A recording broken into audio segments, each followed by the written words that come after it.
Yeah, we're all good. Everyone's good. All right, today, special episode, special guest. It is he, the logical leftist, because we do need at least one.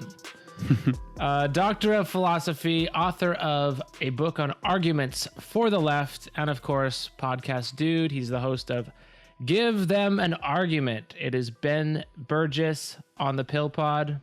Also, Twitter famous. We should mention the things that matter. How's it going, Ben? I'm pretty good. So I was actually, as we were getting ready to record this. I was originally thinking I was going to drive down to East Lansing today, which would have complicated the schedule, which where my parents live, but I did not, since I have what I'm pretty sure is a mild cold. But we live in a very exciting time when a mild cold could be a mild cold, or it could be something else. But I'm pretty sure it's just a mild cold. Yeah, I was on the bus not too long ago, and some guy sneezed, and the woman next to us panicked. She was like, "Why the hell is he doing that? Is he wearing a mask? Can we got somebody in here?" And I was like, people do sneeze. It does happen, right? It gives a totally new meaning to, Julia Kristeva's abject. Any abject is like an object of fear.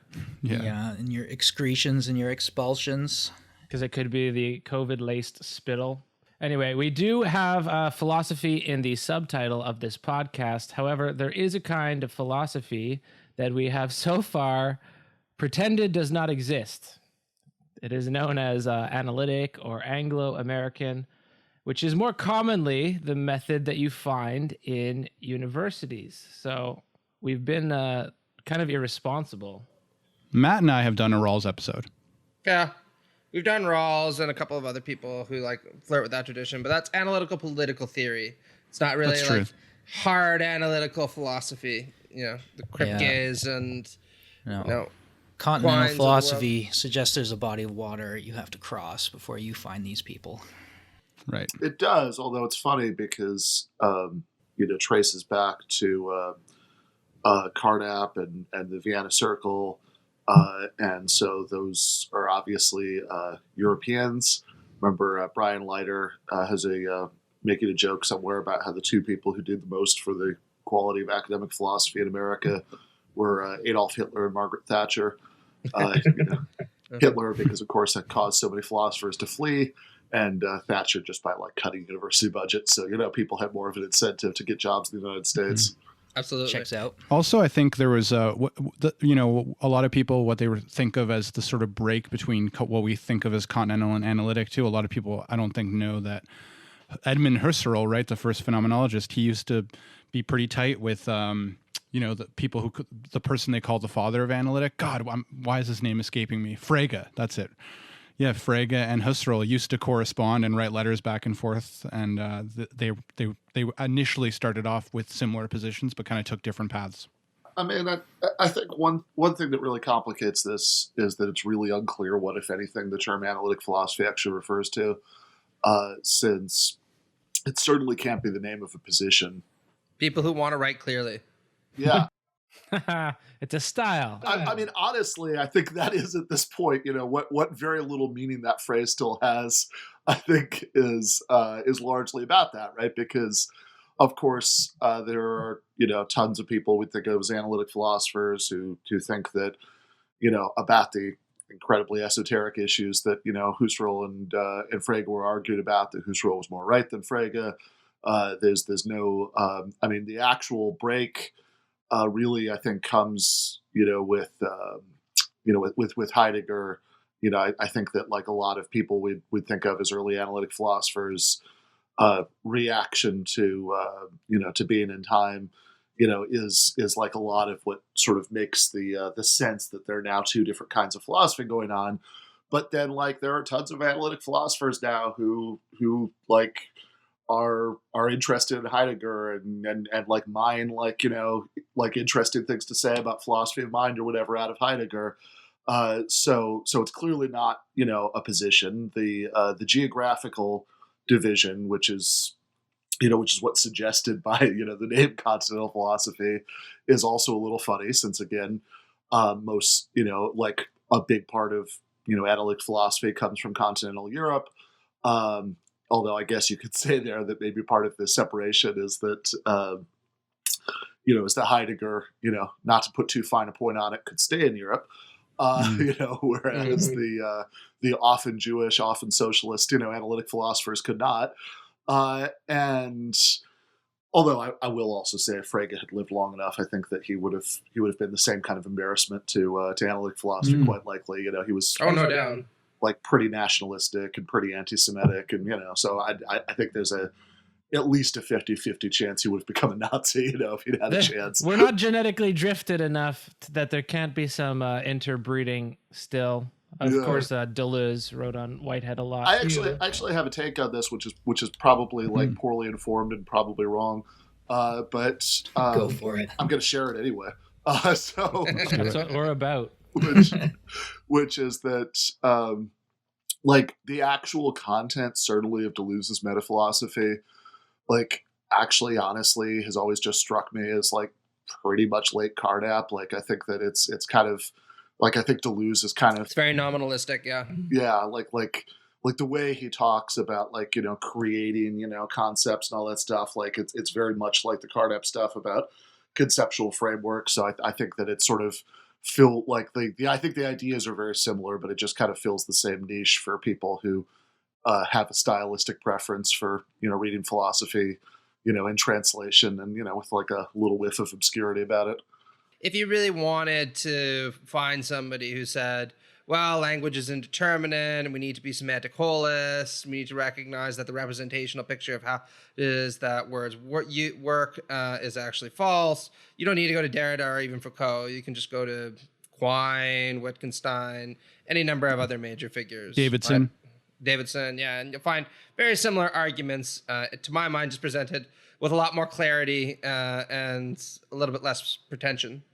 I will say that I think that Quine, is probably the most like as far as writing style goes. I think Quine is probably the most continental analytic philosopher ever. Oh, we want to get to your origin story a little bit, Ben, because our listeners know about the choices that we faced in coming to where we are. Yeah. But you took a different fork or a different path on the fork that we did on the journey to wisdom. So what is it that drove you into the arms of formal logic? I guess considering that so much of at least 20th century philosophy, I guess Ben's continental. I know we're kind of obfuscating that actual division, but what made you a formal analytic philosopher? So really, I wouldn't overestimate the degree to which it was a choice, although it sort of was. Like you were talking about, what's her name, Kristeva earlier, and I do have some dim, unpleasant memories of having to read that as an undergraduate, and just thinking this is just indecipherable nonsense. What's going on here? Which is probably unfair. I'm sure if I read it again now, I'd have a different take on it. But it was certainly my impression then. So I guess it is probably true that I didn't like, even though I wasn't thinking about it in those terms, like I'm making some big choice here about like camps of philosophy or anything like that.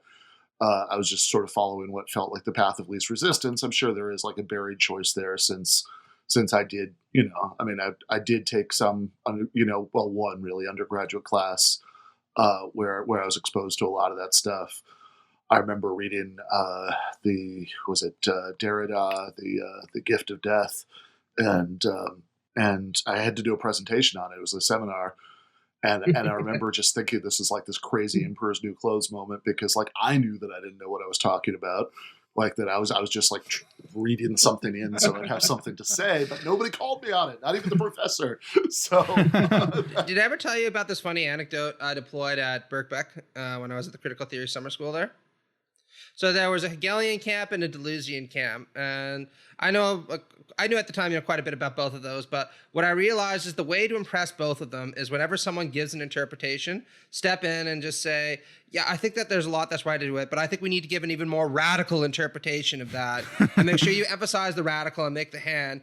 And then just talk about how it is that not only do they does their theory encompass this, but it actually covers whole new domains of thought that we even knew about. And everybody will agree with you just because they're like, well, of course I can't deny a more radical interpretation of this, right? Matt, you are just giving away the game here. Yeah, so that is probably, like, I think that probably does, like, that anecdote probably does get down to, like, a temperament difference for why, for why it never really occurred to me to pursue that. It didn't feel like a conscious choice, but also I think in terms of, I think in terms of temperament, you're right. I probably do gravitate towards, not doing things in the way that Matt just described. But it's fun though, because what I noticed is whenever I would say that, it would be like a more radical interpretation still of Deleuzian, blah, blah, blah, or Hegelian dialect, blah, blah. It was amazing how quickly they would all fall into line about it. Just be like, oh yeah, I never really thought of it that way. And I actually started experiment by saying things that were completely nonsensical and even inventing like whole paragraphs of text that just sounded really, really smart. And some people would actually continue to fall in line with it as long as it sounded airy and impressive enough. Or they're just too polite to call you on it, which is why I'm biting my tongue now, because we have to get to our actual topic rather than my correcting you on Deleuze. Well, look, I will say, I mean, I think there's certainly like, so I think it's a matter of temperament. I don't I don't think I do well in that environment that you're describing, but I also think that there's like a lot of stuff that happens in analytic philosophy that's kind of silly in a different way, right? People imitating the structure of how like hard sciences, journals work, that you sort of do these very, very small things that, that are supposed to build on each other.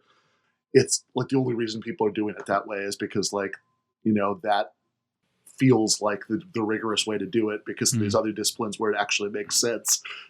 People do it that way, but you're not actually getting anything from limiting the scope of your, of your inquiry to these like super tiny niche subjects that, you've read all 500 papers that have been written on, and you can make one tiny little point about it, that there's no actual like real justification, for doing it that way. So I think that's like the thing that's often silly about analytic philosophy.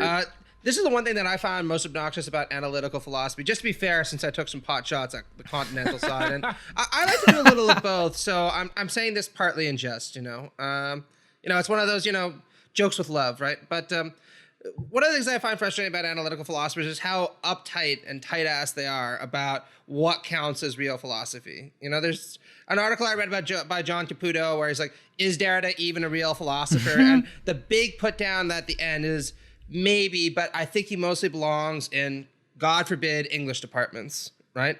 And there's this kind of thing that's like, really? So, you're not willing to say it's philosophy, it's literary theory or it's cultural theory or something else. And I'm like, this kind of disciplinary policing just seemed to me very pretentious and not a really good look for philosophy, especially when you think back to somebody like Plato or Socrates, right? Who was very happy to talk about fucking everything. You know what I mean? Yeah, no, I'm totally with you there. I think, look, my position is, certainly Derrida is a philosopher. And that's not even like to say anything nice about Derrida. I mean, like, that's just whatever. I mean, he's writing about philosophical issues. If you're going to try to have any sort of definition, like an actual definition and not just accept that it's a family resemblance term, which is probably the right way to go, then that's surely the definition, right? Whatever. Ayn Rand is a philosopher. She's not a good philosopher, but she's a philosopher. Yeah. I mean, my supervisor once pointed out that one of the reasons we talk about political theory and political science versus political philosophy, even though it's called political philosophy for a really long time, With some analytical philosophers in the 1950s got tight-assed again about it because they're like, well, ethics, morality, politics, that's not things that real philosophers deal with. Real philosophers are epistemologists or logicians, and that's the kind of fruity stuff that... Which is interesting if that is the origin story, because now I think the only people I see enforcing that one are political scientists, since, and actually, despite what I just said, like, I've got enough of that, like, sort of some weird irrational thing in the back of my mind getting me to give a shit about this, that like I'm constantly annoyed by that, right? Like I'll see, even somebody I really like, Corey Robin, whoever, right? Like sort of describe, like, I remember he had a post a while ago where he was talking about biographies of political theorists and why they weren't any good. And he was like, if people, people write good biographies of this and that and philosophers. And then it's like, and then again, it's deeply stupid that I would care about this, but I do. So, and then like the people he was listed off as political theorists, like, oh, those are fucking philosophers. What are you talking about? Right? They taught in philosophy departments. They're doing what's, what everybody would refer to as, philosophy. And, I don't know. I mean, like what you're talking about is also, I think, like a very brief temporal window. I mean, I'm pretty sure that, like, if we actually, I guess I haven't seen these numbers, so I could be wrong. But if we actually like did a survey of people who would generally be considered to be, of philosophy professors who would generally be considered to be analytic philosophers, my strong guess would be that like more of them are doing like moral and political philosophy than anything else. Just because most normal human beings are probably just more interested, in that than in, philosophy of language or any of that stuff. Or epistemology. Yeah, I was going to say epistemology is what now. That's what drove me out of analytic philosophy. The second I read a Gettier case, and it was like, if you walk past a room and you believe someone's in the room, but you accidentally are looking at a hologram and you don't know, yet you believe that the person's in the room, do you have knowledge that that person's in the room or not? That's anyway. It's not a Gettier case. It's a fake barn case. You got to get this straight. It's very important. Why would we doubt in our philosophy what we do not doubt in our hearts? I like Charles Peirce on that one. All right, so if you want to know any of Ben's views on 2021, he has a YouTube channel and he has a podcast. We didn't want to invite him there to talk about, or invite him here, to discuss that. However, because I thought we could do something a little more fun, something that you probably get to talk about less often. And this is probably due to our roughly similar age as millennials, as opposed to probably most of our audience. But let me bring you back to 2003, the rise of the very first debatelords. Debatelords often used as a pejorative, but the four horsemen, Dawkins, Sam Harris, he's actually still around. Oh, yeah. Christopher Hitchens. Yeah, other than Hitchens, all of them are around. And I'm blanking on the fourth. Dennett. Oh, Dennett, the philosophy of mind, analytic philosophy of mind. Yeah, he's around. Well, I actually kind of like, even though I find his writing obnoxious, but... Yeah, I think Dennett... Yes. Also dubbed the Four Horsemen of the New Atheism. Right, that's right, yep. And the reason that I wanted to invite Ben here for this is because Ben engages with the current generation of debatelords. Right. I'm not exactly sure who they all are. I know Destiny is one. Victor showed me some Destiny videos. But we want to take you back from 2003 to present and give you a chronicle of debatelordism with Ben. Yeah, so I guess I feel like 2003 is probably as good as anything. Although I think that, I mean, the sort of big new atheist books, I think, tended to come out around 2007, 2008. Feel like certainly that's when God Is Not Great came out. There was Dawkins, of course, the God Delusion, which maybe that was earlier. Okay, yeah, those two. Just a fun thing that I randomly happened to have found out today is that Christopher Hitchens never read Dawkins' book. He said he tried to, but he couldn't get through it. Really? Oh, Huh. Yeah, which then also he apparently told the interviewer not to mention that in the published version of the interview, Wow. since he didn't want to sour his relationship with him. But I tend to think that's like a telling detail, since I think that I think that Hitchens, despite his many terrible late in life positions on war and terrorism and all of that stuff, I think was still just a much more interesting person and writer. Than I would have fucking killed to get a drink with that dude. Killed. yeah. Well, actually, also another random. So I recently talked to somebody who did do quite a bit of that. Who was a student of actually, oddly enough, both Hitchens and Zizek at the New School, and so he told me some stories about drinking with Hitchens and whatnot, and in the course of that, he actually said something which is just like, for anybody who does have the perverse affection for the milieu that you're asking me about, that I do, is like a real like lost heart-aching loss for YouTube, which is that apparently at one point he was trying to get the two of them to do a debate about the Iraq War, and both of them said yes, but then like they couldn't make the schedules work, and then Hitchens got sick. But there was almost a Hitchens-Zizek debate about Iraq. Seems like it would have been YouTube gold, but yeah, they were the original owners. yeah, right. So of course this is I think thinking about Hitchens and Dawkins and Harris and Dennett always seems like kind of the odd man out there, and I think, in fact, from what I can tell, I think that he has kind of de-emphasized that kind of thing in recent years. Like I think he might have just sort of gone back to just kind of quietly being a superstar philosophy professor instead of having that anything like the sort of role that he had in the Four Horsemen, and honestly, even in the Four Horsemen role, he was always a little forgettable. Like and whatever. I mean, that's not a slam on Dennett. I actually think that Dennett is in some ways, like certainly he was operating in a different intellectual league than certainly I'd say Sam Harris, and I would definitely say also, for that matter, Richard Dawkins, if Richard Dawkins isn't talking about biology, right? Yeah, for sure. I mean, there are there are things I find very frustrating about Dennett's writing, but he's clearly like 10,000 times smarter than Sam Harris, no doubt whatsoever about that. And I think that Hitchens is a more interesting writer than Dennett, but I also think that Dennett is a much more rigorous thinker than Hitchens, no doubt about that. But yeah, and Dawkins for sure. I mean, he's a good writer. He's a good like popularizer of biology, but anytime he tries to do philosophy, it's just a weird mess. Like I saw him speak at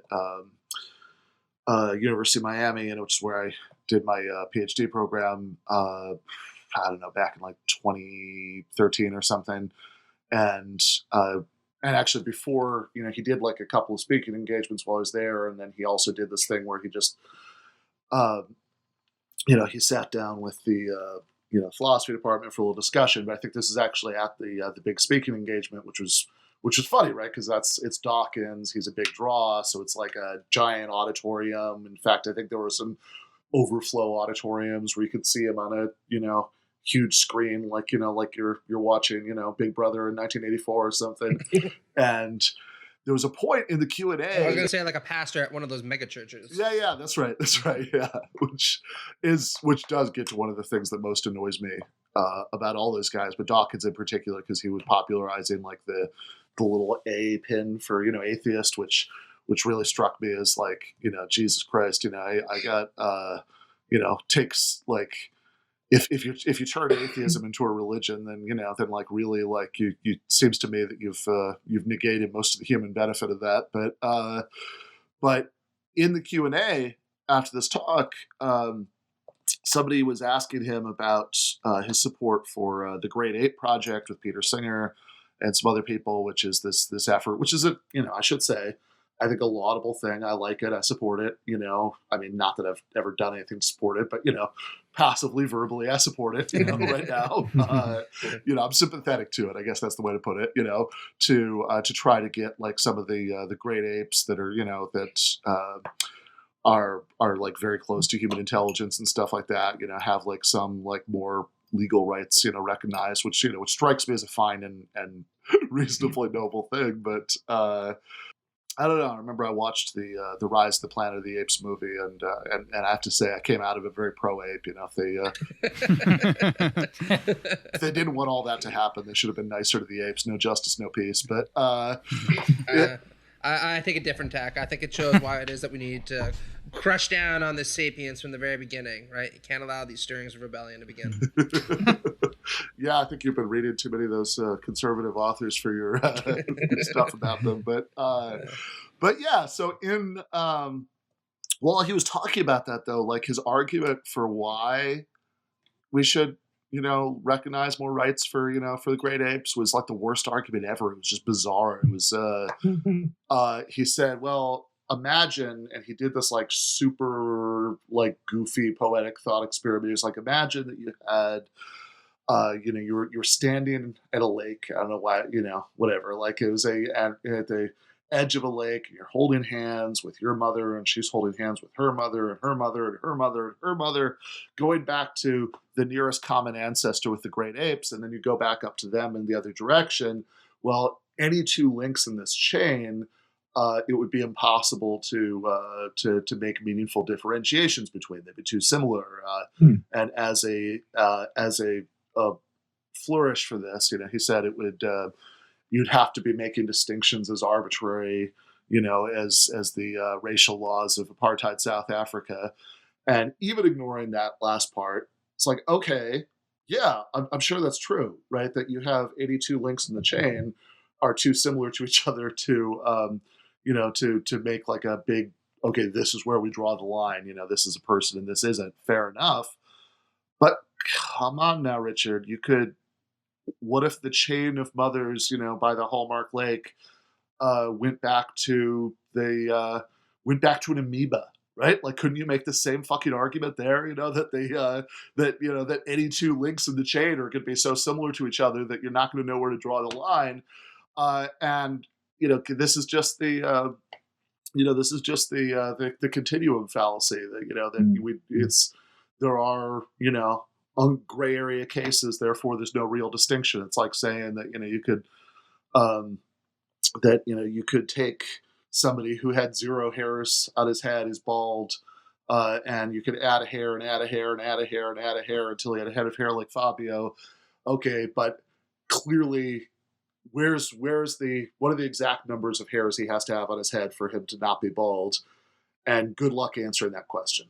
Right? Like, okay, it's exactly 10,437 hairs, right? That's obviously, you're not going to be able to draw in a precise way, but that doesn't mean that there aren't clear cases of baldness and clear cases of not baldness. So all of which is just to say, I think that Dawkins is somebody who, when he goes outside of biology, it's just like, why are we listening to this guy? This he doesn't. ContraPoints had a really good comment about her. Also, about Dawkins also, because his atheism isn't even all that interesting. Like Nietzsche's atheism is interesting. Marx's atheism is interesting because they both diagnose the consequences of declining belief or belief structures in an interesting way.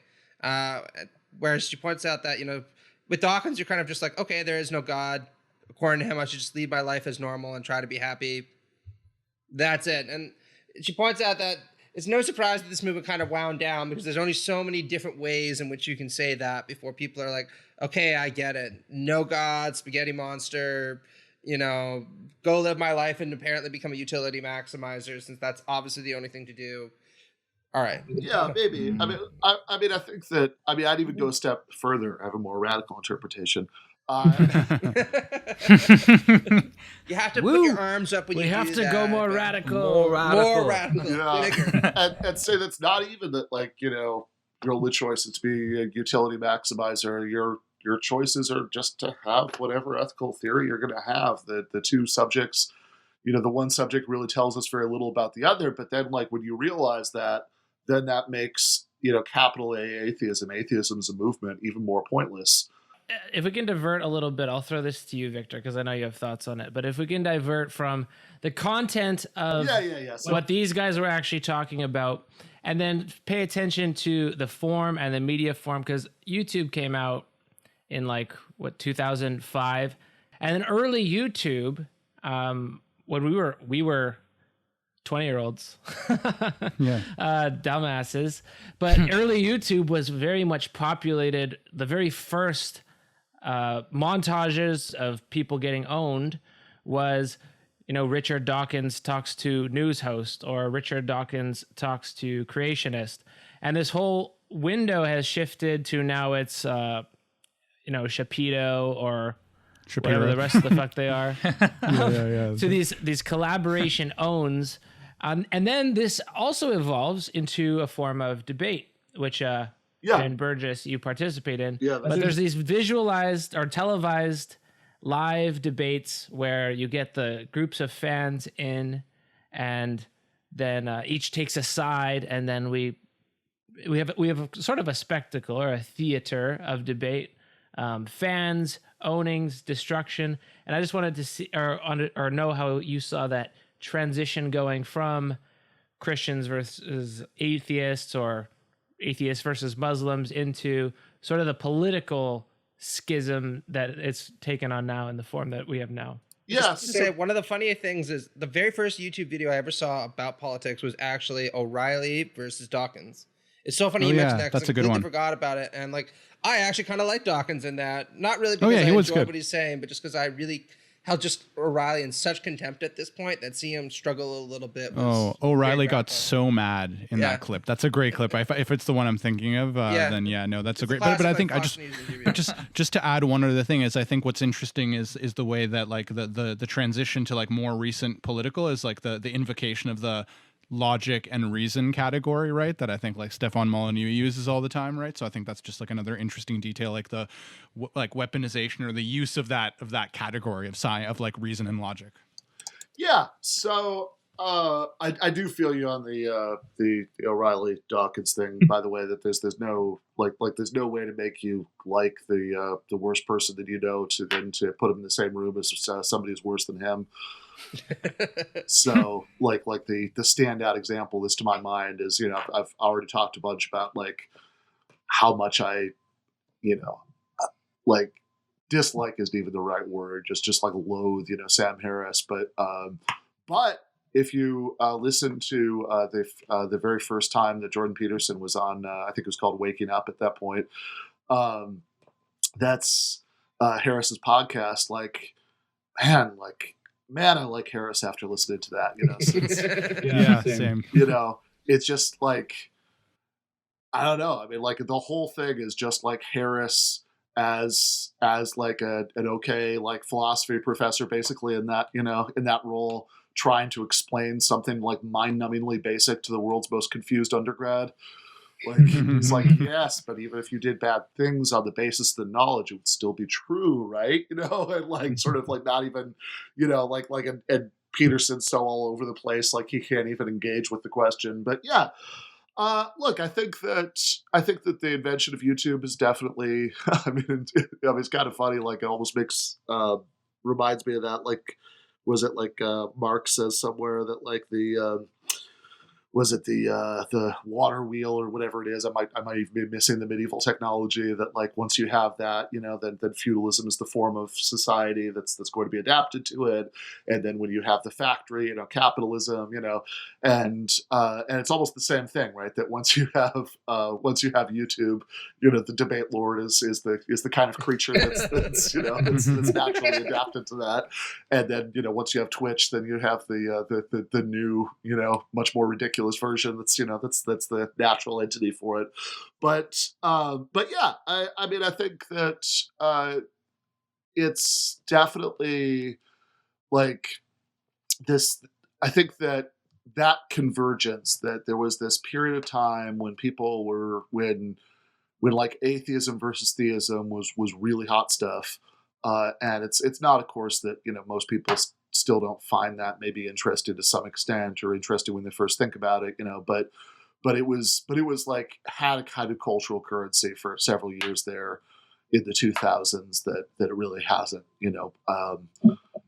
before, certainly since. And I think that's, I think the fact that is the era when we first got YouTube, I think that's not coincidental. And it kind of goes back to what Matt was saying about how, you know, there are only so many ways to, if your point is just like, okay, God probably doesn't exist, and, you know, that's okay, we can still live good lives, blah, blah, blah, that there are only so many ways to say this, right? You know, that the two are related, because it's not so much that the substance of it is was the big appeal. I mean, it was part of the appeal that, you know, people were, I'm sure tons of people did, like, you know, hear Hitchens or Dawkins or whoever, you know, making points they'd never thought of, and it was really interesting to them.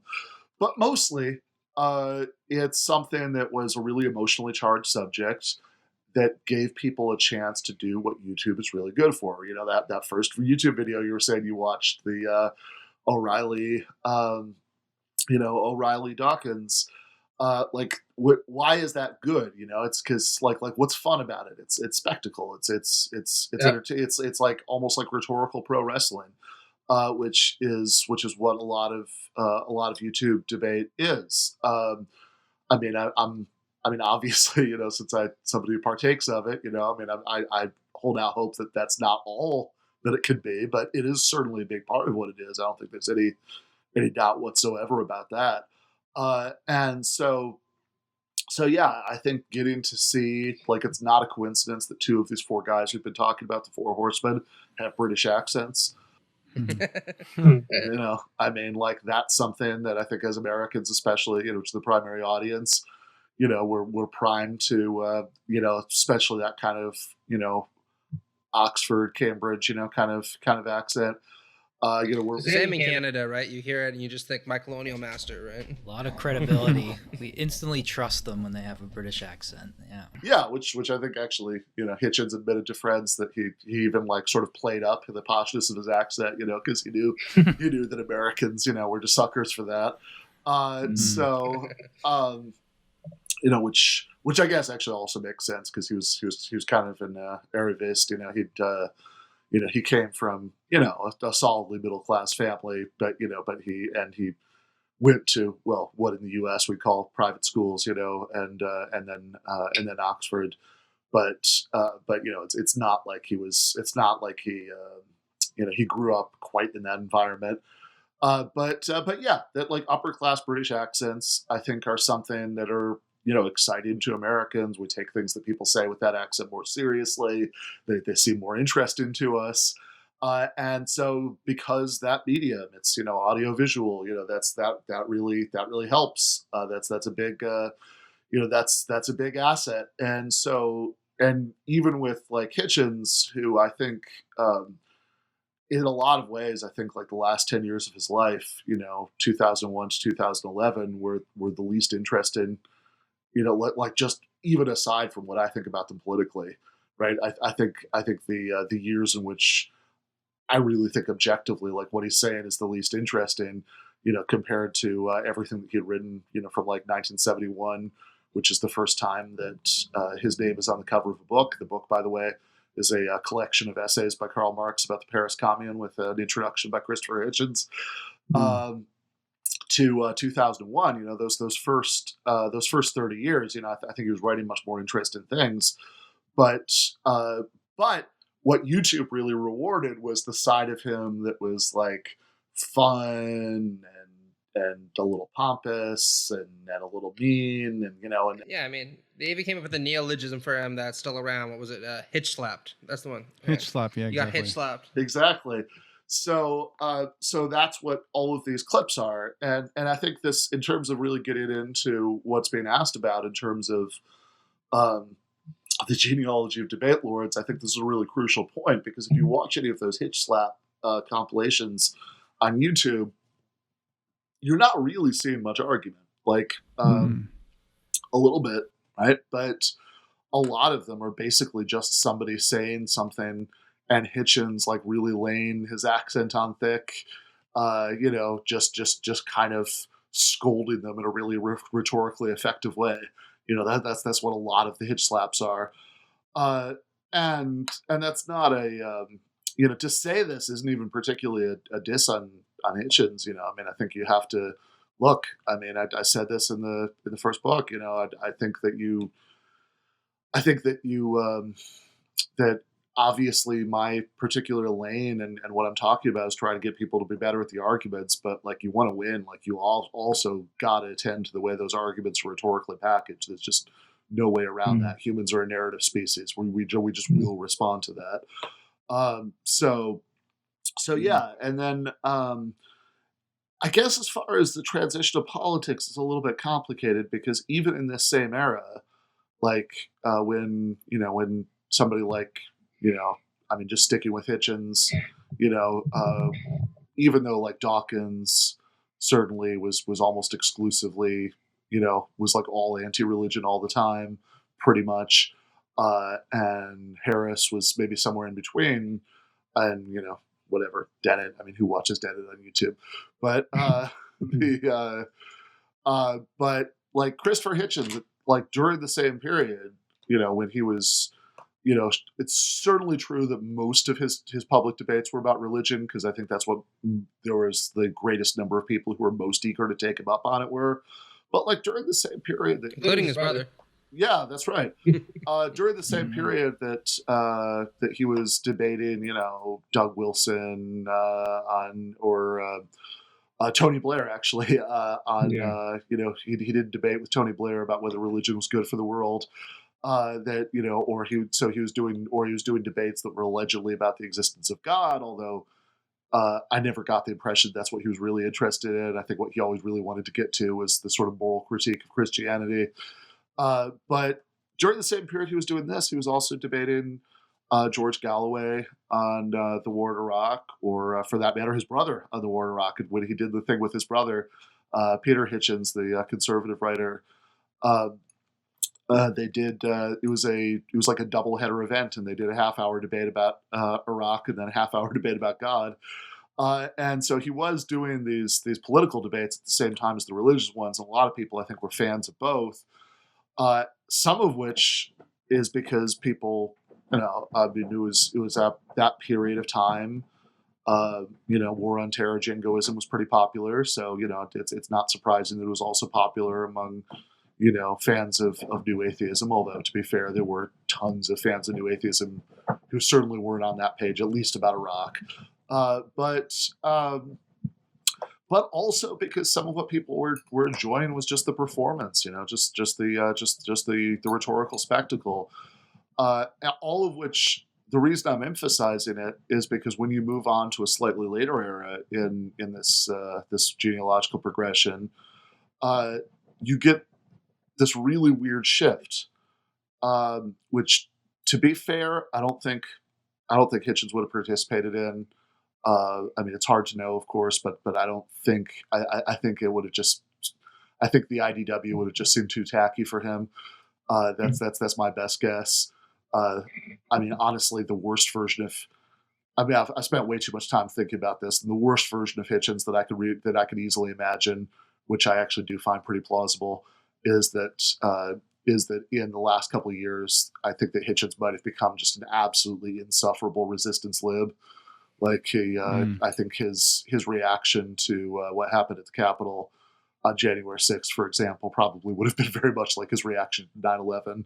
That would be my pretty strong guess. But I was just going to chime in quickly that like even Sam Harris looks like he's turned his back on the IDW. Like he said publicly a few times that he doesn't want anything to do with it anymore. No, he has. Like I think Harris eventually got embarrassed by it because there were he was associated with people like the Weinstein brothers, who were like trafficking to some extent in Trumpist conspiracy theories about the election, and I think that's a line you really can't cross with Harris. That like you could say maybe we'll have to nuke Iran, and that's fine. I mean, like he does say in the End of Faith, but But I think like anything that looks like sympathy for Trump, I think you can't I think basically, to be a little bit mean and caricatured about it, but not, I think, entirely inaccurate. I don't think you can go to the cocktail parties that Sam Harris wants to go to and say that.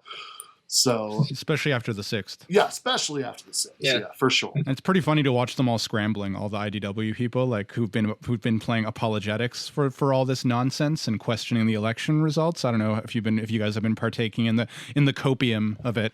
The IDW refers to something called the intellectual dark web. There's, by the way, been a lot of revisionist history about this, but that is a name that they came up with for themselves. This is a collective branding exercise they all participated in. So this is the leading lights are Sam Harris, who we've already discussed, Jordan Peterson, Ben Shapiro, Brett and Eric Weinstein, Rubin. Is Rubin one of them?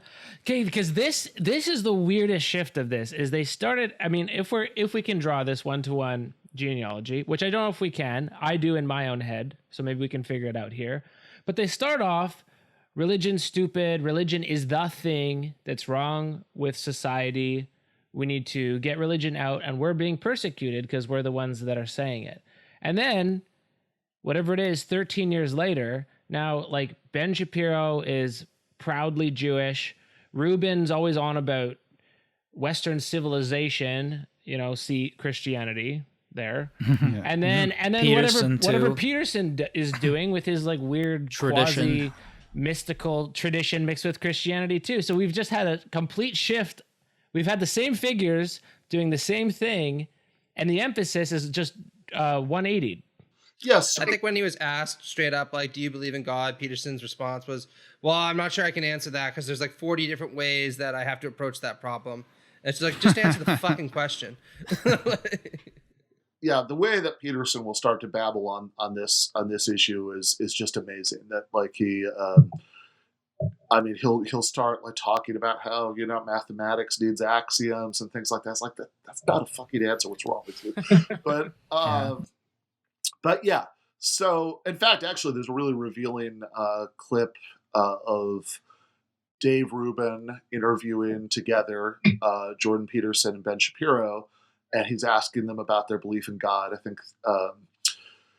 I think Rubin might even officially be an agnostic or something. I'm not sure, but he's asking them about why they believe in God, and in this context at least, Peterson runs with it as if he does, and it is like just amazing what the difference is between their answers, because like. Ben Shapiro talks about why he believes in God, like, whatever, like I think a not particularly interesting or insightful, but like somebody who is sort of like recognizably a variation of like a kind of normal right-wing intellectual. Like he does, like he gives like a kind of very like, it's like very, like he kind of gives some like variation of like Aquinas's first way or something, but it's like a very straightforward answer. And whatever, we can dunk on him for that if we want. I think it's certainly one of those cases, much like the Sam Harris stuff we were talking about, where there are extremely obvious objections that some people have sophisticated answers to, but Shapiro doesn't even seem to know about the objection. But whatever, that was his answer. Not that interesting. Peterson's answer sounded like notes that you would take as as you were coming down from like a particularly like intense acid trip where you thought you had a religious experience. It's just total gibberish about like the masculine principle he senses in evolution and blah blah blah blah blah. And somehow that means there's a God. So yeah, but I think certainly Harris is. Like the fact that Sam Harris was both a member of the New Atheist Four Horsemen and then a member of the intellectual dark web is really interesting, right? Because as you say, the whole point of the Four Horsemen was anti-religion, and Ben Shapiro. I mean, we can go a step beyond proudly Jewish. He's just a straight up fundamentalist. He said he's like a. Like there can't be a Palestinian state because God gave Israel to the Jewish people, right? I mean, like he's that kind of, believer. And Jordan Peterson is some kind of, incredible, like weird mystical guru, basically. And somehow Harris is in the same club as these guys, right? After being a new atheist. Of course, you can say, okay, that's the eccentricity of Sam Harris, and like what he's interested in, or what culture war things preoccupying him at any given time. But then I think the thing that really gets to the heart of your question is, my strong impression is that tons of people followed him, right? Like on a grassroots level, I think a lot of people who were new atheist fans became IDW fans, and on the surface, it just makes no sense whatsoever. I can tell you by reading Gad Sads that there is an answer, which is that a lot of them regard social justice warriors as a new kind of religion. Yeah, and I think that's temperamentally why they. Well, we can get into this in more detail, but I think that's temperamentally why they. The old kind of religion against it, so whatever. There's some continuities around things like Islamophobia too, like that played a big role in New Atheism, and now it plays a different kind of role, but it's still like the inferior religion. So whatever Judeo-Christian traditions are better. There's some continuities, but then the things come to play different roles in the new sort of configuration in the IDW. And as you know, like Shapiro and Peterson both aren't averse to trying to appeal to the logic, reason, facts don't care about your feelings type, where plausible. Which is interesting, yeah. Like evolution could play the basis for an atheist argument in Dawkins' view, and then evolution could play a role mystical of enforcing traditional gender roles in the new sort of IDW view. And Peterson, the same bits can just kind of move into the new sphere and play different roles, but like content-wise, they look almost identical. But you have to look at what work they're now doing in the new context. Yeah, so that's right. So like Michael Brooks's book Against the Web, one of the big structuring things is that conservatives are all at their base, about defending traditional hierarchies, and they tend to do this in two ways. Either mythologizing or naturalizing. So where the left would want to historicize, in other words, show how things can came about in the first place. So they contingently happen to exist, but they don't have to. The right wants to either mythologize or naturalize. So it wants to either tell some sort of like scientific story that's supposed to justify these things, that it's just part of nature, or which of course is what Sam Harris will do. That's his lane. Or it's going to mythologize them, which of course is the older and historically more popular right-wing strategy. And the really interesting thing about Peterson is that he just constantly goes back and forth between the two strategies. He does both all the time. That he's both going to talk about like evolution and how we have serotonin exists in lobsters and therefore we can't have socialism or whatever. But he's also going to an unkind gloss, maybe, but not an inaccurate summary of the argument. I don't know why I found that so funny. I think I've heard that joke before. But and then, anyway, sorry. But then he's also going to do it's going to be both, right? So it's going to be like, there's the lobster evolution argument, but then it's also going to be that you have to have traditional hierarchy to keep the dragon of chaos at bay. Yeah, he does the same thing with it's sort of like a social Darwinism. If you look back, all societies have a myth of the originary feminine being conquered by the originary masculine. And that to him has no contradiction with his, serotonin levels argument. Yeah, clearly adopted from Deleuze and Guattari's double articulation lobster, the double articulation of good and evil and male and female, or chaos and order. Yeah, and of course, one thing that's always worth pointing out here, it's a very small point, but it's one that gets to me, is that he's not even getting the mythology right. Like there was Current Affairs did a article, I think it was Lyda Gold. It's just called like a Current Affairs mythology quiz or something like that. But she's just having a lot of fun, like going through like all of the counterexamples and different mythologies to, like what he'll say are the universal archetypes that are present, literally everywhere. And it's like, well, no, I mean, a lot of this stuff, like, come on, like who's more, like this idea that like the masculine principle is universally associated with order, the feminine one with chaos.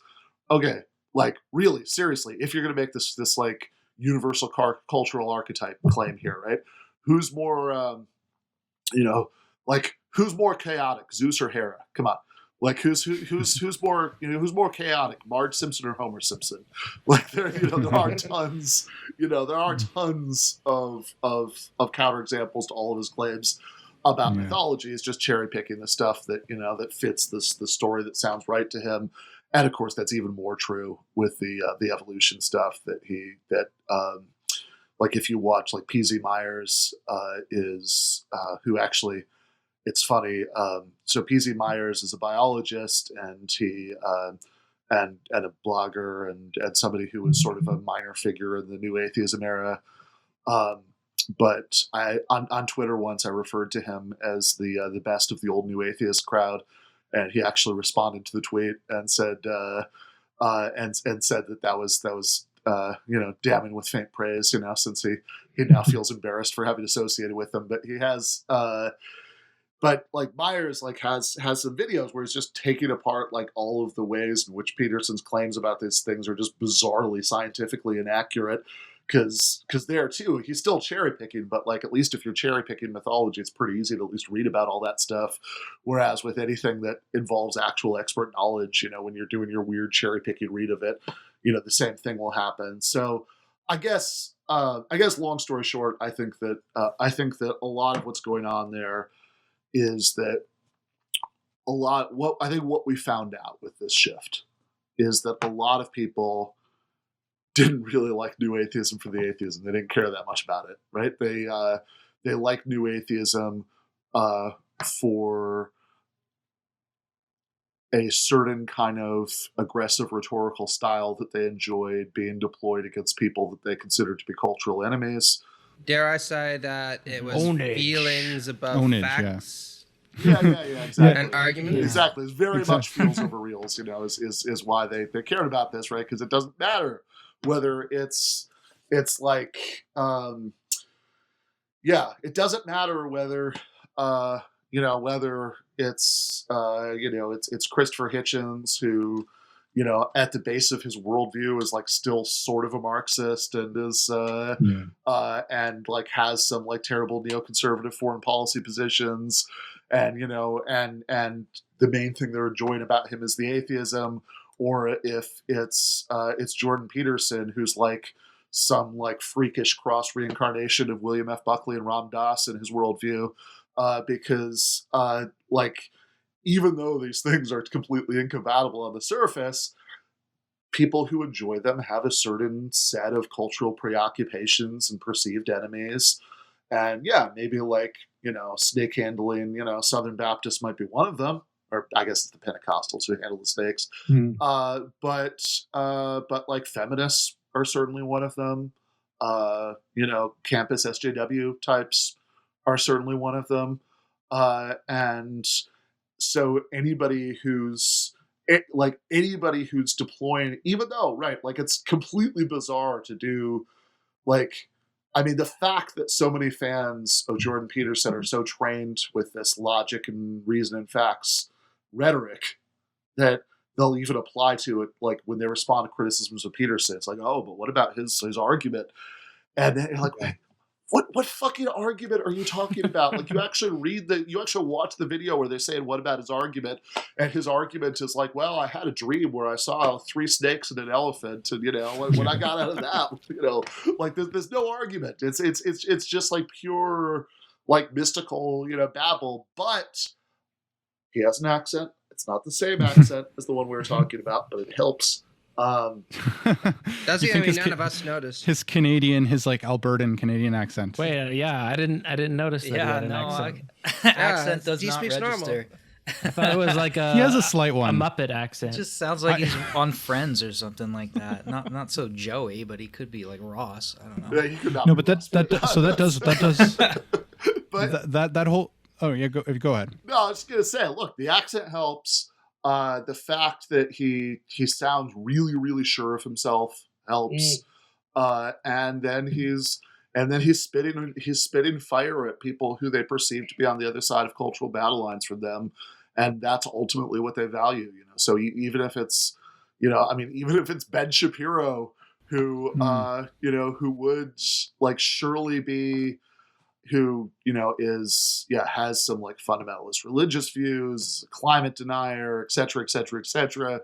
Like he is like on paper the guy who would have been the enemy in 2007 from the Four Horsemen, but he speaks really quickly, he sounds very confident, and he delivers whatever. I mean, as a matter of taste, It doesn't do much for me, but they consider to be like really good rhetorical smackdowns of people they think of as their enemies, and so that's good enough to count him as a champion of logic and reason.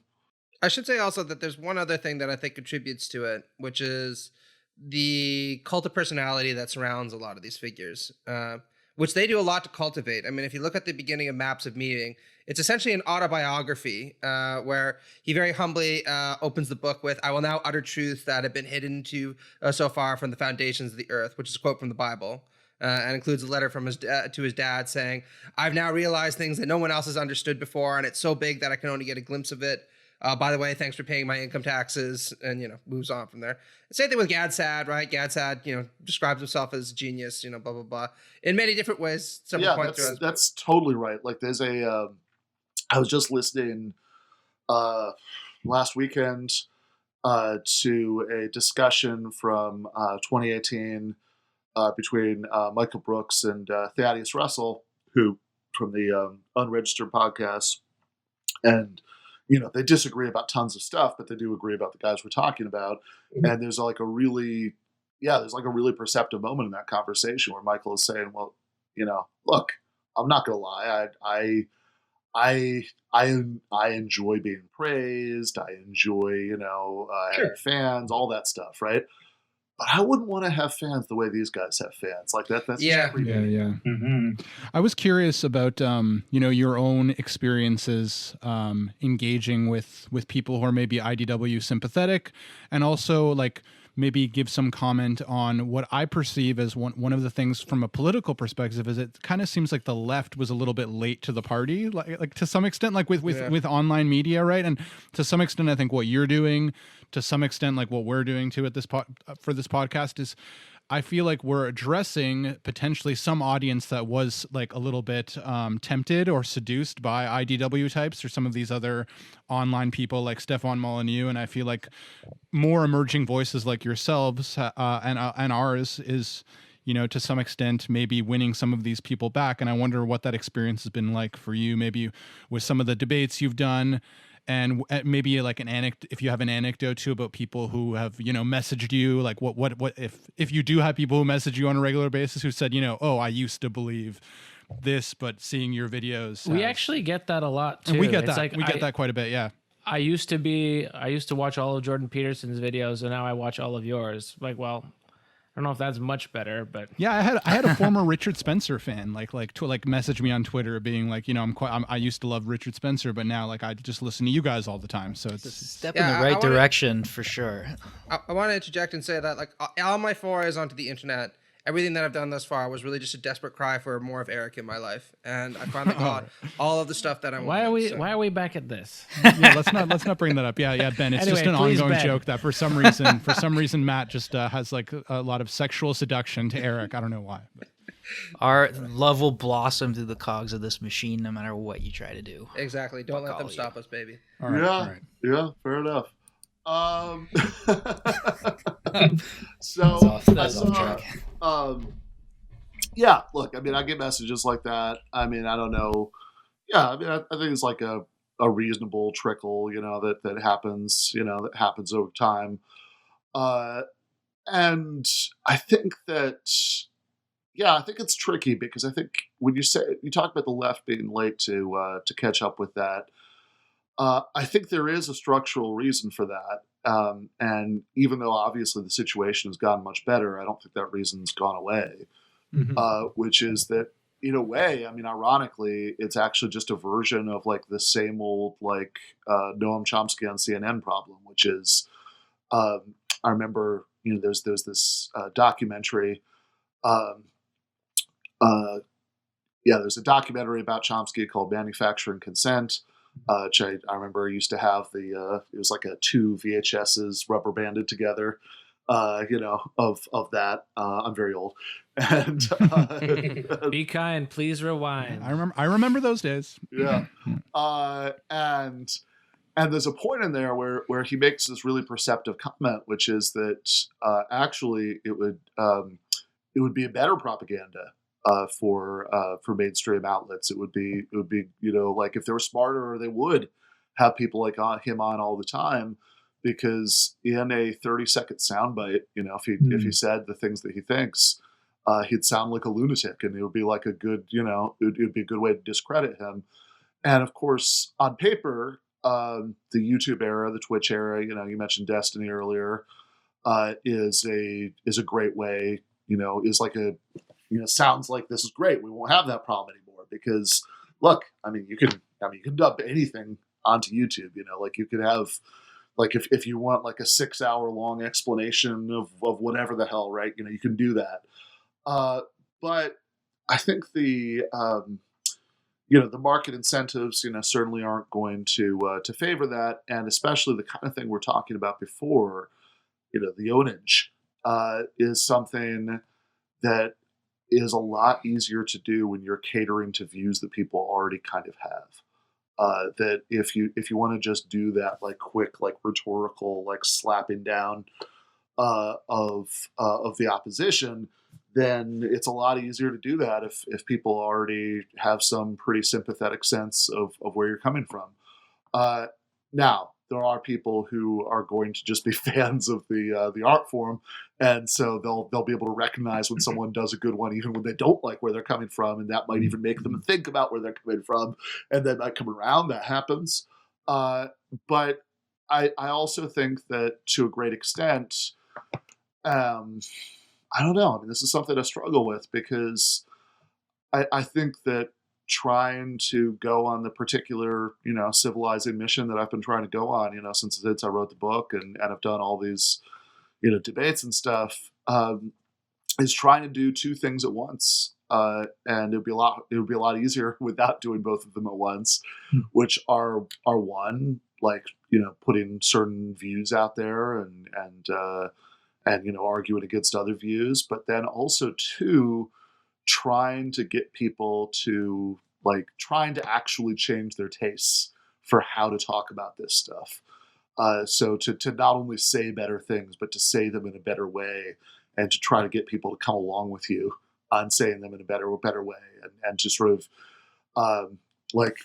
develop this taste for something that's not that 10-second slap down, but that is actually making them think and is making distinctions and making arguments and and all of that stuff, which is not what I think the media most naturally rewards. Which means that if you are going to try to do these things, then you have to strike a certain kind of balance that you, because it can't be all that all the time, or you're going to lose the audience.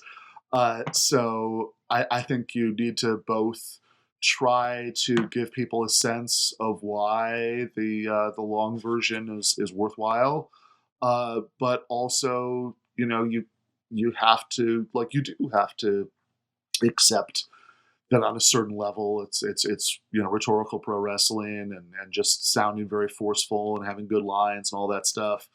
You just can't completely get past those things. So I don't know if what I do is a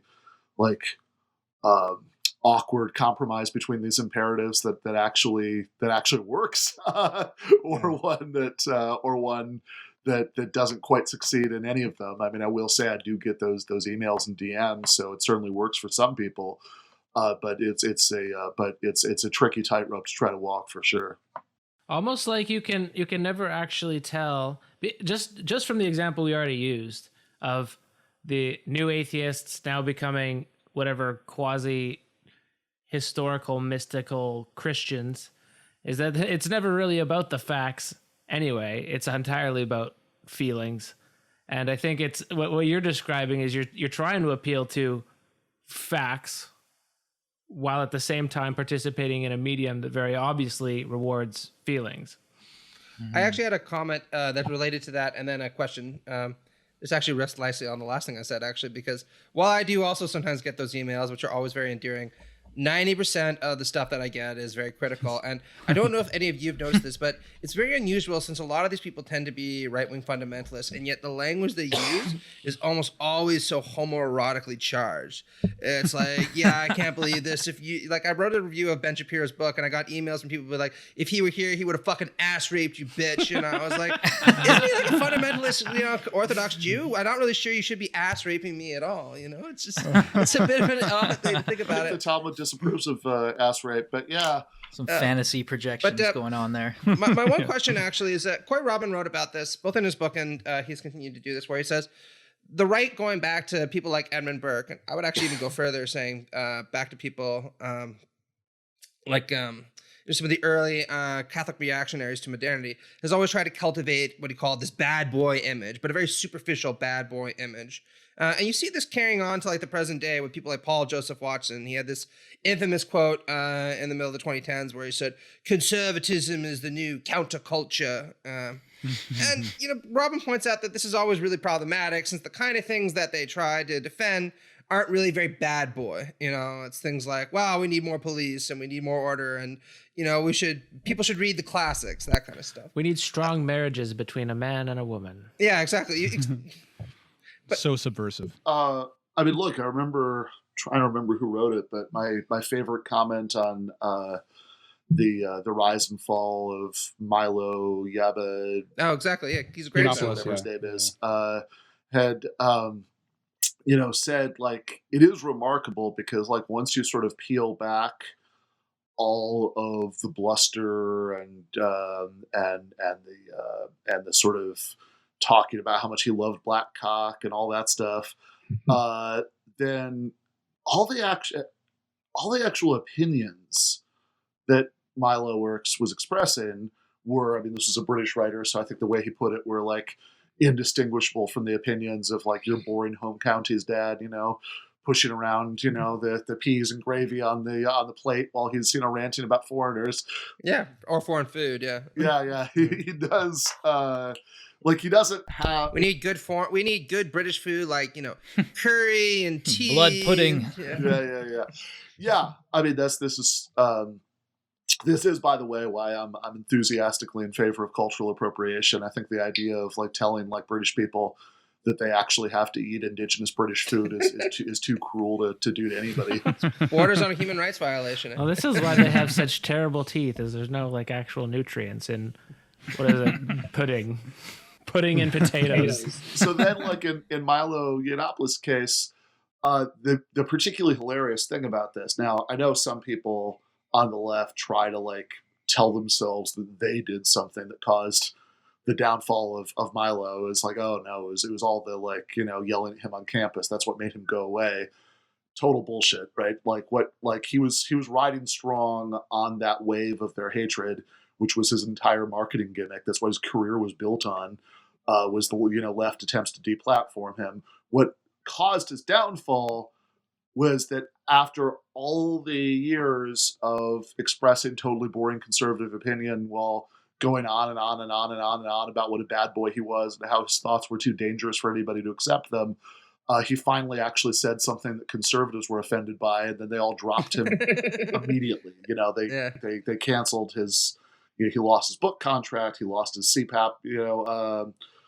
CPAC, speaking engagement. The conservative movement now no longer wanted to have anything to do with him because he'd made some comments about the ambiguities of age and consent, in his own sexual awakening and in the gay community, and I was like, oh, nope, sorry, buddy, that's too far. I can't do that.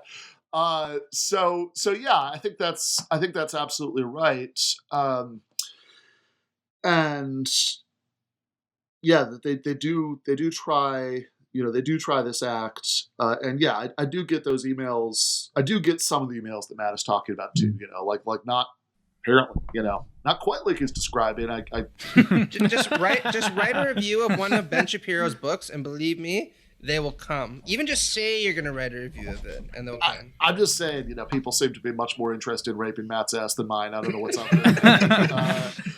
You got to cultivate the right audience. We've only heard this from Matt himself too. No one has actually seen the emails, so I'll try not to be too offended. But in any case, but like I actually got like a few of these just a couple weeks ago.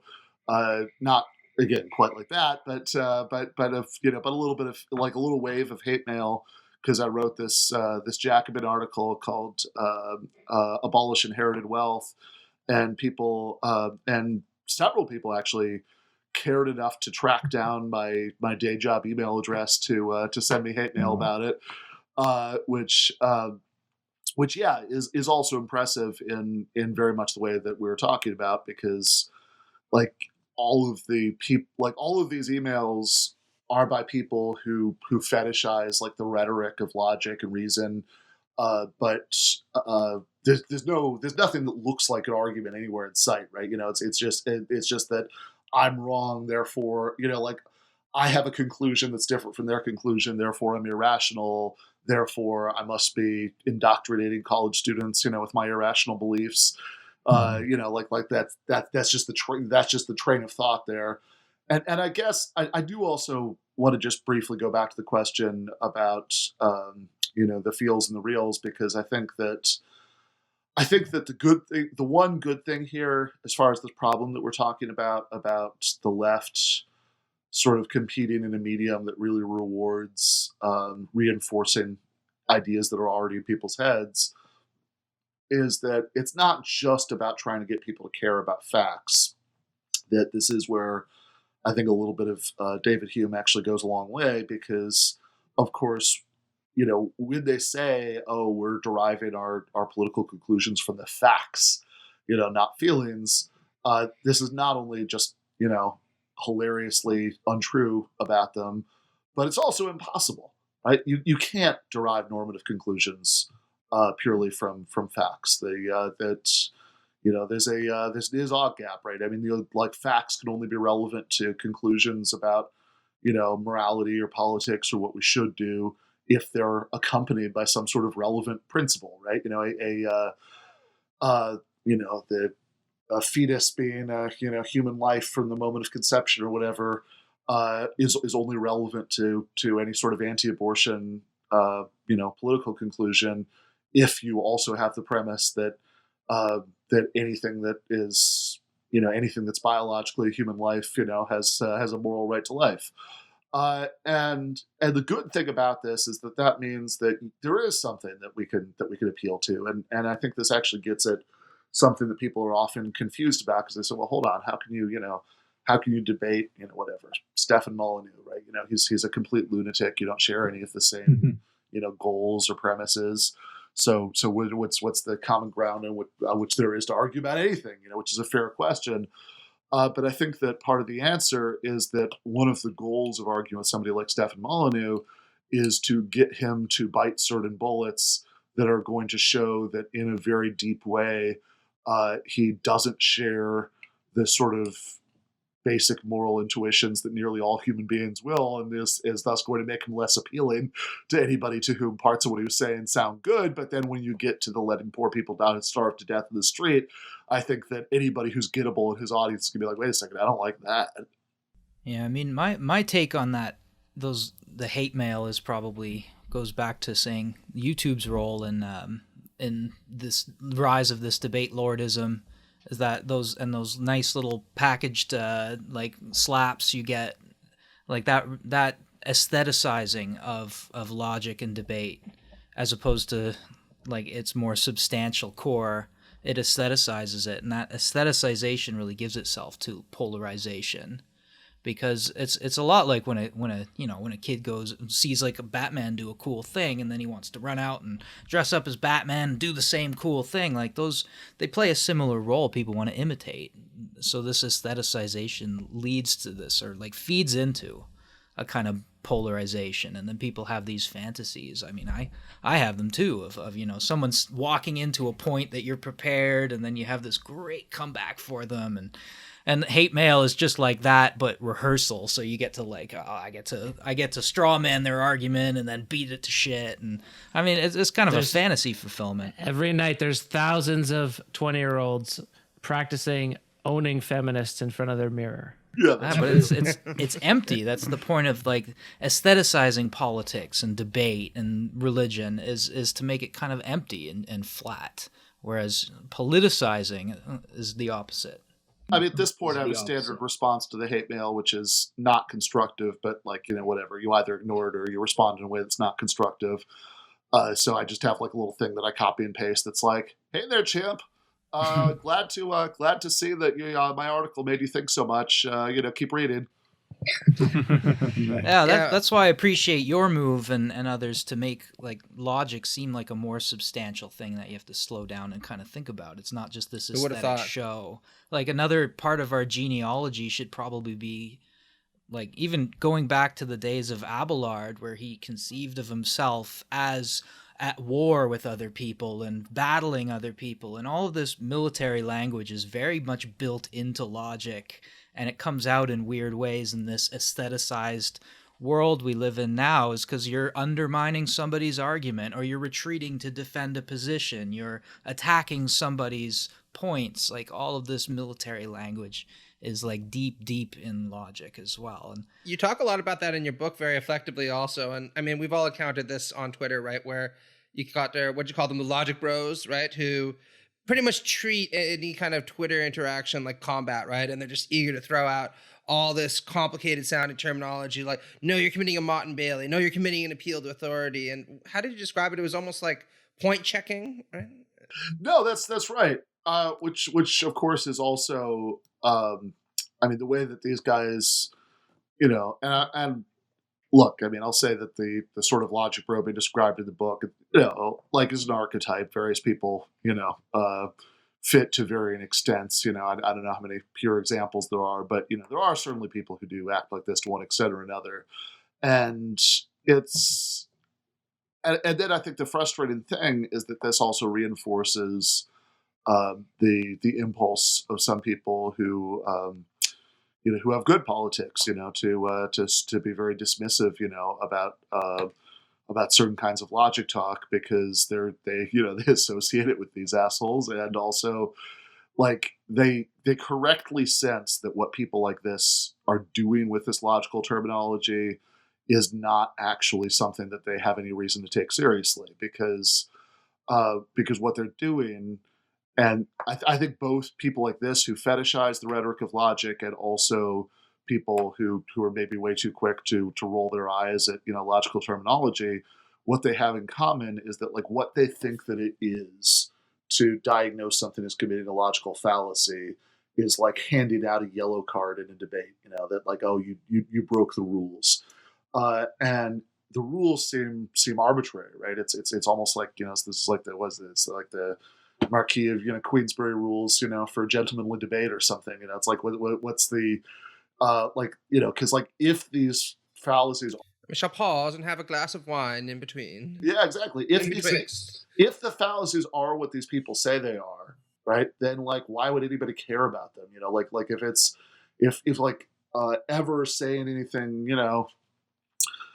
if they ever say anything mean about somebody is ad hominem or whatever, that it's like, okay, well, I mean, it should be obvious to anybody who thinks about that for 3 seconds that doesn't actually mean that you're like, that doesn't actually mean that your argument is defective in any way, that like, if you were rude about it, or that like you can't, like say something, like there might be lots of reasons not to, that are good reasons, that it's unkind or unconstructive or whatever, but it's certainly not a logical fallacy. That they like the way that people tend to talk about logical fallacies online is just that these are things that for some reason that must just be convention or something, or just kind of against the rules. And people will often say, that you're committing a fallacy when you're literally not even making an argument of any kind, fallacious or otherwise.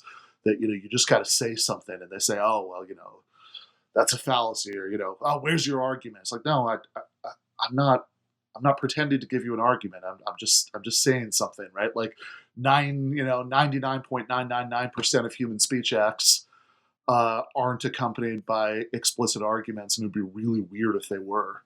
Yeah, I mean, if I call you a dumbass, then you're probably too dumb to actually understand my argument anyway. So we're just gonna leave it at you're a dumbass, and that's what it is, right? Yeah, exactly. Like I can just, like, it could just be like, yeah, I mean, I could say something unkind about you before or after, addressing your argument. COVID's acting up. Or I could just do it, instead, because maybe I just don't even think that I just don't even think that the argument's worth engaging with. And none of that is committing any sort of logical fallacy. Like maybe I've missed an opportunity if you said something that I should have engaged with. But like what ad hominem, for example, means is that you've treated an irrelevant negative claim, right? True or false, an irrelevant negative claim about the speaker as a reason to think that their conclusion is wrong or their argument is bad.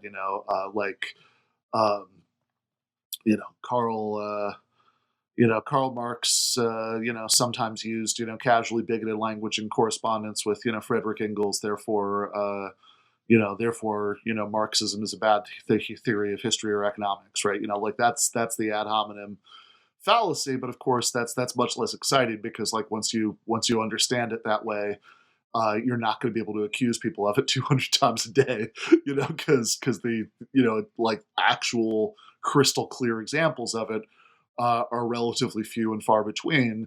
And more generally, what you like, if the reason that a logical fallacy is bad is not that this is just somehow uncouth ways to act in debate, but the reason that it's bad is that these are just bad ways to reason, that they're not going to they're not going to get you at the truth. Then the way that you should respond to say somebody saying you're you're committing this fallacy or whatever, is to like think about it for a while and say, I don't know, maybe is it is there if I like, is there a different way I could construe the argument, so it's maybe not. And of course that's very bad television, that's not really, it's not really conducive to being included in the Hitch Slap compilation. All right, I'd like to give you a concluding question, because we're at time. But in light of the first 2 weeks of 2021, in light of a 4-year Biden presidency, we've kind of been banging around the idea in here that it is in fact not time to change the world. It is in fact time to think about the world. But as someone who is emblematic of the online left and has had most of the online left on your channel, what do you think the purpose of this kind of internet stuff, politics, is under a 4-year regime of a doddering old, jello-brained centrist?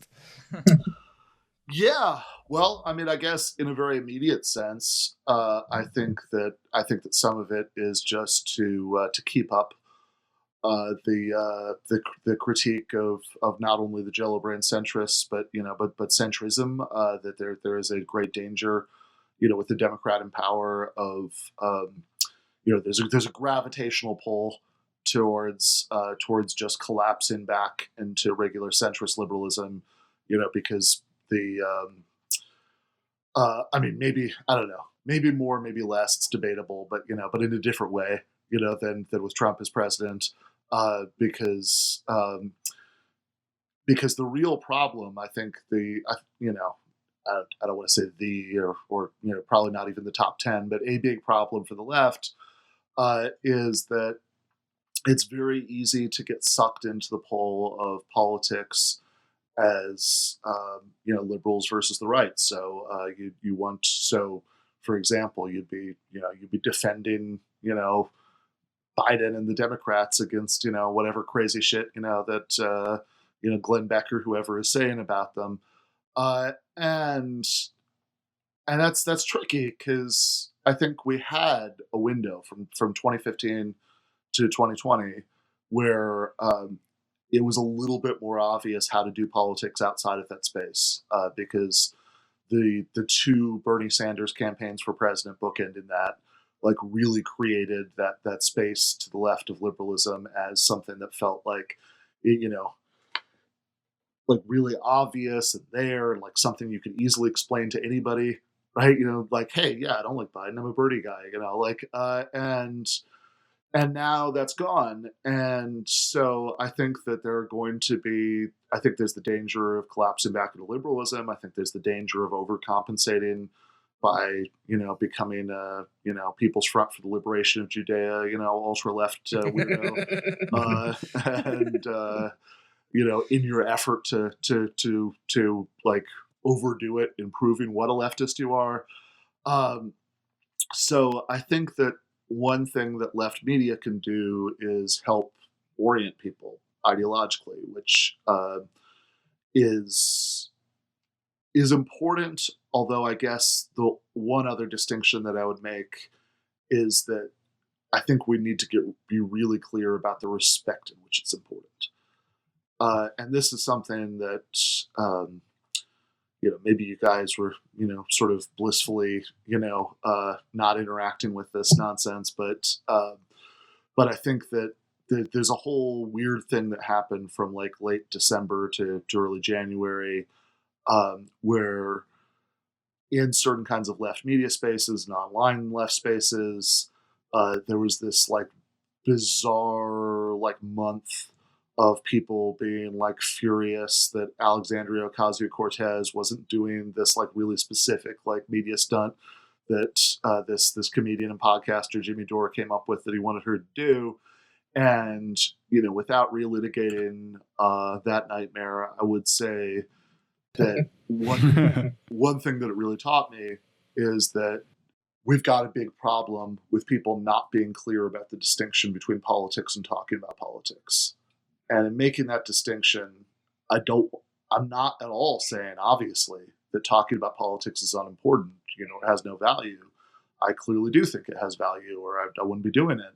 But it's just not the same thing. So politics is what you're doing when you're doing things like, organizing a labor union at a workplace, or doing an electoral campaign, or going door to door to try to do some sort of Medicare for all canvassing. That's politics. Just voting once every 4 years. Yeah, not just that too, right? But certainly not just that, right? Like that's politics. But this isn't politics. This is talking about politics, and talking about politics can play all sorts of useful support roles for a left political project. It can, certainly provide political education. It can provide inspiration. Can provide entertainment, which see above. The rest of the conversation is a big part of what's being provided, and there's no getting away from that. That is an essential component, of what it provides. And it can, if things go really well, in the best cases, it can provide ideological and strategic clarification. And these are all things that a viable left project in the real world needs. But they aren't the thing itself. The support systems for the left in the real world can't be mistaken for the actual left. This is not like listening to Chapo Trap House is not actually being engaged in politics. Even going on Reddit to yell at the Chapo host is not politics. Politics is something that you have to actually log off to do, which I know it's not in my interest to encourage people to do that. But that that is what you have to ultimately do, right? Like you can get I think a useful perspective online that's going to help you in many ways, perhaps as you do that, but the doing of the thing itself is separate. And I don't pretend to have the answers, but it's something I've been much more cognizant of lately, the sort of need to try to make that distinction clear to people. But yeah, I mean, look, I think doing stuff like this podcast, like whatever, I think can help people. I think if we are entering into something of a period of retreat for the left, which I hope we aren't, but we might be, then I think it can help you maintain a sense of perspective. And there's some real value in that, to help people stay in it for the long haul, which is important, because I think one of the real problems with the online left and left media spaces is that we tend to get really excited about transitory things and burn ourselves out. And that's, you're just not going to be any good to anybody if you do that. So I think the sense of community can be valuable. I think just sort of having a sense of the long haul can be valuable. And yeah, I think that thinking can obviously be very useful for changing the world. Just my pitch is, I mean, if you've ever seen the movie The Young Karl Marx, there's a great scene in it where Marx and Engels are like stumbling home drunk, and like I think one of them is like vomiting in an alleyway, and that's the moment when the movie has Marx come up with the line from the Thesis on Feuerbach about how the point is to change it. But regardless of where he came up with it, he is right. Mm-hmm. All right, thank you. That is as articulate of an answer to that question as we've ever had on this podcast. Anyway, that's for sure. Yeah. So on behalf of Pills, Eric, Victor, and Matt, thank you so much, Ben, for dropping by. Ben, if you like what he's talking about, he's got a podcast and a YouTube channel full of. Do you or are they the actual videos of you recording the podcast on there, or are they two separate things? No, the actual videos are on there. So there's the show airs live on YouTube on Monday nights at 7:30 Eastern, and then the next day or later that night, it comes out in audio form on the podcast feed. So I mean, I'm probably showing my age and even always referring to it as the podcast because I sort of instinctively think of that as the primary form that these things take. But it is at least as much so a YouTube show. Do you always do it live? Yeah, we do now. It wasn't original. Oh, that's cool. But now it's. We should do that sometime. Yep. Yeah, it's fun. Yeah, you get to interact with the audience. It's good stuff. All right, it is Ben Burgis from Give Them an Argument, and from all of us, thanks a lot, and we will speak at you later. Thank you. Yeah, thanks, man. Third time's the charm. Yeah. Finally seemed to work. All right. The map is not the territory. All right. Cool. I'm still reeling from the finding out that Jordan Peterson has an accent. Really, we're just a nation of Kermit the Frogs up here. Like, what the fuck?